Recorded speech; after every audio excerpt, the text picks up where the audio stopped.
Hi dear Sagittarius, welcome to my YouTube channel, and in this video I'm going to talk about the transits in the month of August. We have quite a busy month ahead of us, lots of things going on, so let's see.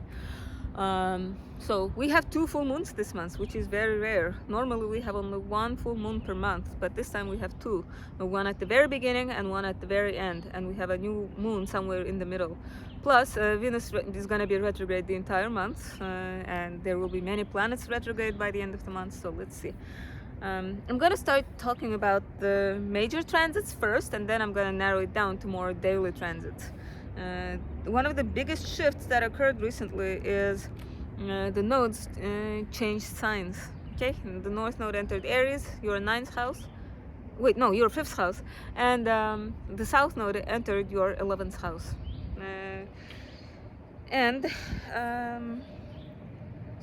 And they started making a square to Pluto on the 29th degree of Capricorn. And Capricorn for you, that is your 2nd house. Friendships, romance, and your money. Those areas are somehow triggered for you. And Pluto is on the 29th degree, so it is a very critical degree. So it feels like something is urgent, something is in the very last phase. It brings that sense of urgency, the 29th degree. It's like we feel like we need to finish something. Have you noticed that everybody is like walking on needles, so to speak? So the node's arrival in your 5th house means that the eclipses are going to be happening in your romance house and your friendship house. So the focus is going to be on fun, dating, children, for those of you who have children. Next is Neptune. Neptune is in your 4th house. It has been in there since 2011, so it's been in there for what? It's been in there for 12 years now. And so Neptune in the 4th house, so dreaminess in home matters. It can bring like a flooding of basements because Neptune rules oceans, and 4th house is where we live, so please be careful with those. I mean, it's been in there for 12 years, and you still have 2 more years of that, and then it's gonna enter your 5th house. Next is Uranus. Uranus has been shaking things up in your 6th house, and right now we also have Jupiter in there until next May. So 2 planets in your 6th house. How's your health, Sagittarius? Please make sure you work out, make sure you eat healthy things, because the 6th house makes you pay attention to health matters. Otherwise it can bring surprises in health matters. What else? Also it can bring like a unpredictability to work stuff as well, because Uranus is instability, and 6th house is also work routine. But on the more positive side, it can bring like fun to work, I guess. Next is Saturn. Again, Saturn is in Pisces, in your 4th house. So it can make family life more serious. It can also make you move into a house that is like smaller than the place where you lived at before, downsizing, because Saturn restricts, like compresses, makes things smaller. So some Sagittarius, you might move to a place that is smaller. Okay, so now let's start with the transits. On August 1st, we have a full moon, the first full moon of August. And it's going to be in Aquarius, on the 9th degree of Aquarius. For Sagittarius, that is your 3rd house. The 3rd house of siblings, communication, short travel, what else? Neighbors. And the sun will be in your 9th house. 9th house is your personal philosophy, religious beliefs, higher education, long distance travel, foreigners. So those areas will be illuminated somehow. And the thing about this full moon is that both luminaries will be making a T-square to Jupiter in Taurus. And Jupiter is in your 6th house. So the thing about Jupiter, your ruling planet, is that it makes things big. Whatever it touches, it magnifies it. When something is good, it makes it huge. When something is bad, again, it makes it big. Jupiter doesn't know when to stop. Jupiter doesn't know how to discriminate. So when it's involved with a full moon, it can make our emotions over the top. Yeah, because moon is emotions, and Leo is a very dramatic sign, so we can be like emotionally dramatic, over the top at this full moon. So beware of that, okay? So be patient with yourself and with other people, because people will be crazy. Full moons make us crazy. The word lunatic comes from the word luna, the moon. Yeah, and so make sure you get enough rest at this time. The peak of this energy is like 4 days plus or minus, okay? I mean, the peak itself is the full moon, but you can still feel the effects of it like 4 days before or after. Another thing about this full moon is that Mercury and Mars in Virgo, in your 10th house, they will be making an opposition to Saturn in your 4th house. And the thing about Mercury is that it rules our thoughts, and Mars is aggression, so our thoughts will not only be aggressive but also be pessimistic because of that Saturn. Yeah, so at this full moon, beware that you can be pessimistic in thoughts and you can be overly emotional. If you know this, it might be easier to deal with it, okay? Next, thankfully, after that full moon, we don't have much going on. And on August 8th, we have the last quarter moon in Taurus. Now, the reason why I'm mentioning the last quarter moon is that it marks the start of the week before the new moon. And not much happens during that week. It is a good time to finish things up, to wrap things up. That began with the Cancer new moon in July. And so, yeah, what you can do is rest, allow yourself to relax. Don't waste energy trying to start new things. Yeah, it's better to start after the new moon. Another thing you can do is prepare things for the new moon. Like, for example, last time during the last quarter moon, like the week before the new moon, I was collecting documents and filling out an application for something important. And I mailed them like 2 weeks before the new moon. And so by the time they received my mail, the new moon has already occurred. Yeah, so that is what you can do. But otherwise, don't waste energy trying to start anything new. It will be pointless. After that, on August 13th, we have the conjunction of Sun and Venus retrograde on the 20th degree of Leo. This is important. This is happening in your 9th house, and so the conjunction of Venus and Sun marks the start of a new phase. For the past 9 months, Venus has been an evening star, so we could see her in the evening sky after the sunset. But now, after this conjunction, she's gonna re-emerge as a morning star. She will be reborn, so to speak, and we will be able to see her like very early in the morning. Very early in the morning, like right before the sunrise.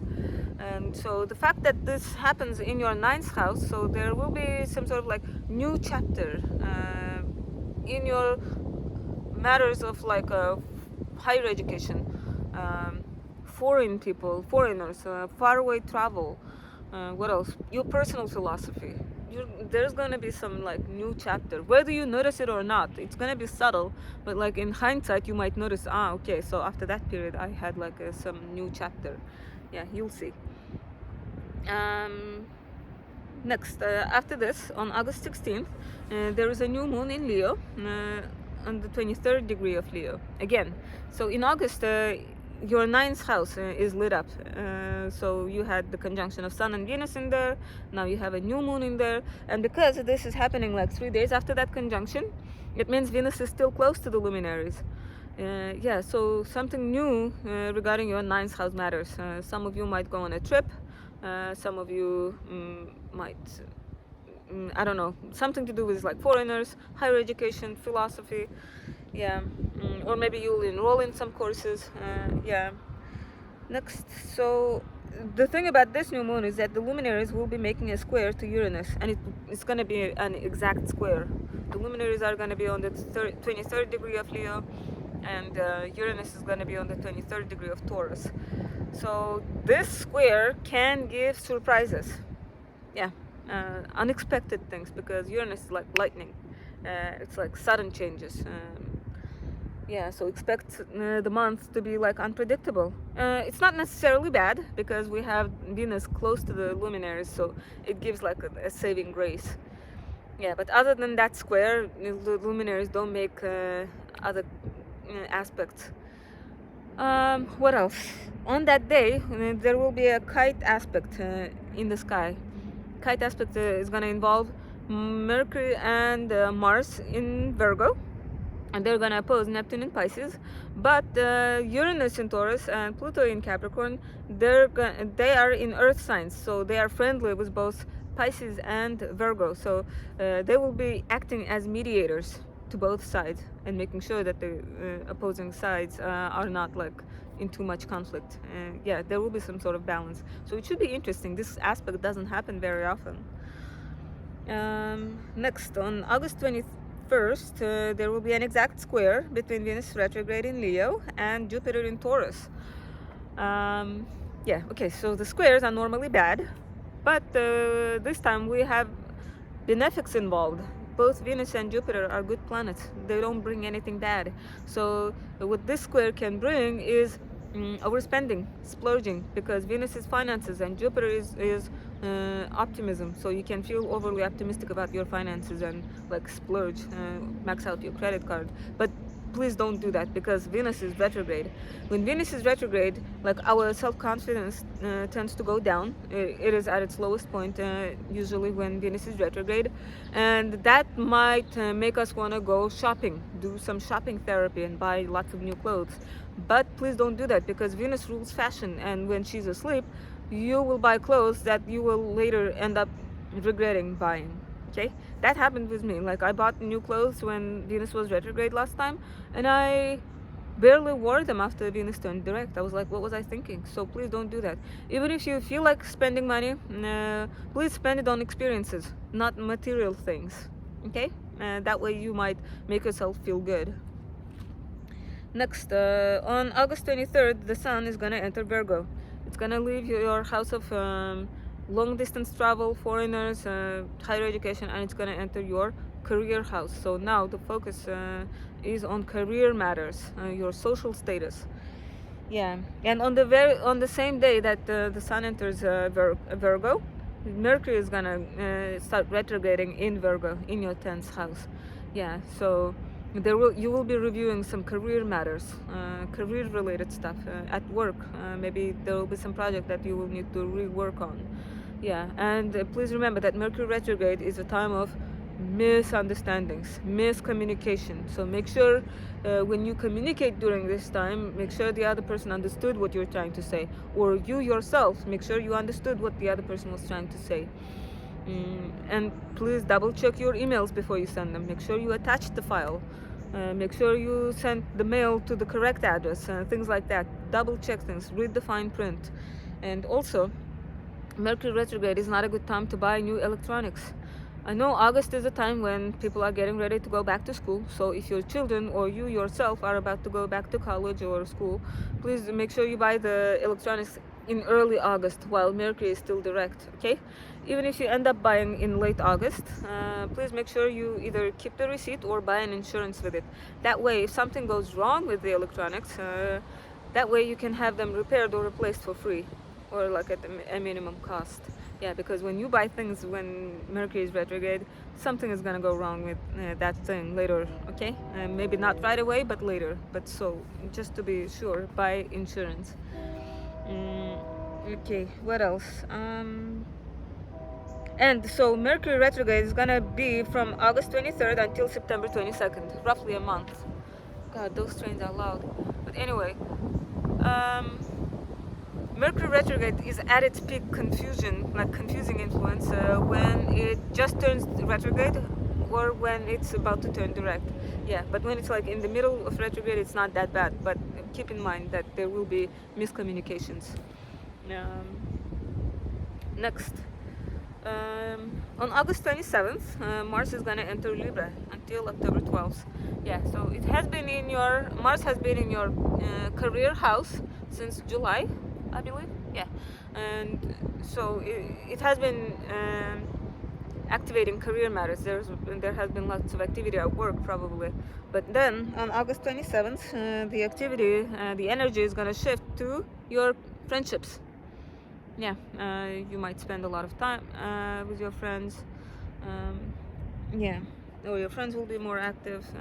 Yeah, I don't know, like you'll be dedicating more energy to your goals maybe, because the 11th house is not only friendships but also goals.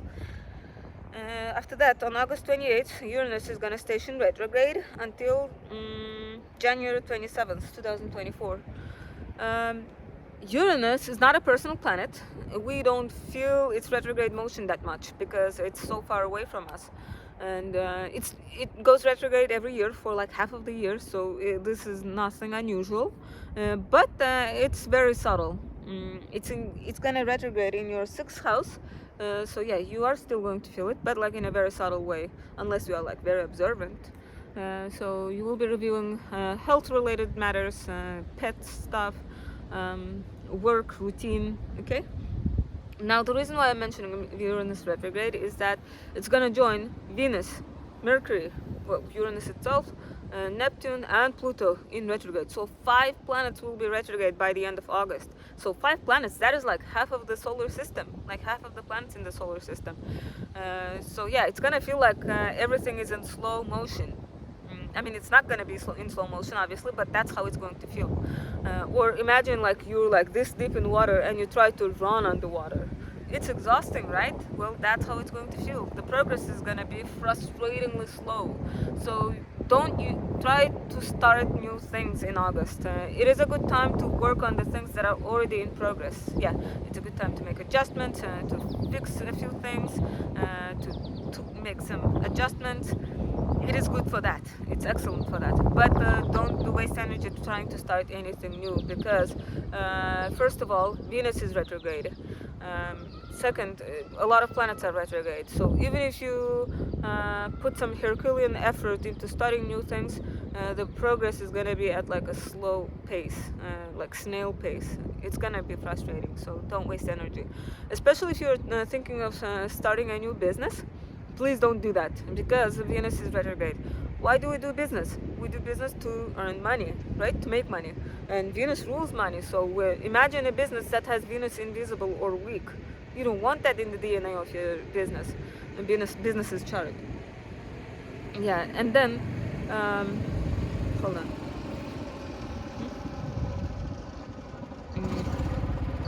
And then, what was I gonna say? I got distracted by that truck. Yeah, Venus is retrograde, so wait until October, ideally October, not even September, because in September it will still be in the shadow phase, but in October it's going to be in its strong shape, so it will be a good time to start.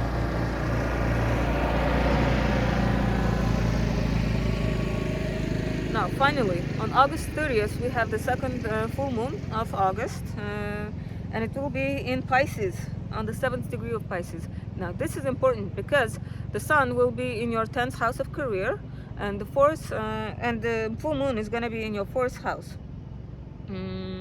Yeah, so career and home will be illuminated, and 10th and 4th house is a very important axis because it's the axis of parents. Whether you admit it or not, parents are the most important people in our lives. They give us life. So yeah, that's why when things happen in the 4th and 10th house, they are very important for our lives. So there will be some sort of like culmination at home. Like let's say you will move out in August, and in September you will move to a new apartment because full moons bring culminations, end of something. Yeah. And 4th house is a place where we live at, or maybe one of your roommates is gonna move out, and that is also one of the possible interpretations. Or those Sagittarius who are not moving out, who are not moving, then this might mean that something in the life of your parents, maybe your parents will be retiring or something. Yeah, what else? The thing about this full moon is that the moon is conjunct Saturn in Pisces, in the early degrees of Pisces, so it is a tight conjunction.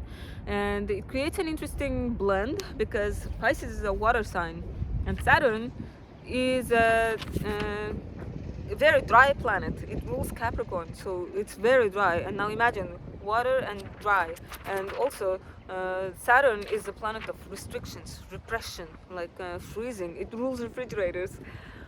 Because it rules like the winter sign, Capricorn, and so I feel like our emotions are gonna feel like snow, because snow, as you know, is water, but it's frozen.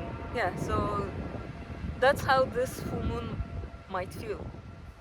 I don't know, that's what I think. I mean, we are still going to be emotional because full moon, it is after all a full moon, and everybody's emotional on full moons. But I feel like we're gonna be able to better control our emotions. It's not gonna be as dramatic or all over the place as the August 1st full moon. Yeah, so we're going to be emotional, but we will be able to better control it. Yeah, and this full moon doesn't make many harsh aspects, so it should be fine. So Sagittarius, this is it for the month of August for you guys. As I said, Venus will be retrograde the entire month in your ninth house, so stuff that has to do with foreigners, higher education, faraway travel, yeah, those things, those themes are activated. Try to remember what happened in August 2015, because that's when Venus was retrograde in your ninth house as well. What else? And those two full moons at the beginning and at the end, and those are important. August is not a good time to start anything new. However, August is an excellent time to review things, to make adjustments. Yeah. So I hope you enjoyed this video, and if you did, please subscribe to my YouTube channel, and hopefully I'll see you guys in September. Thank you for watching. Bye.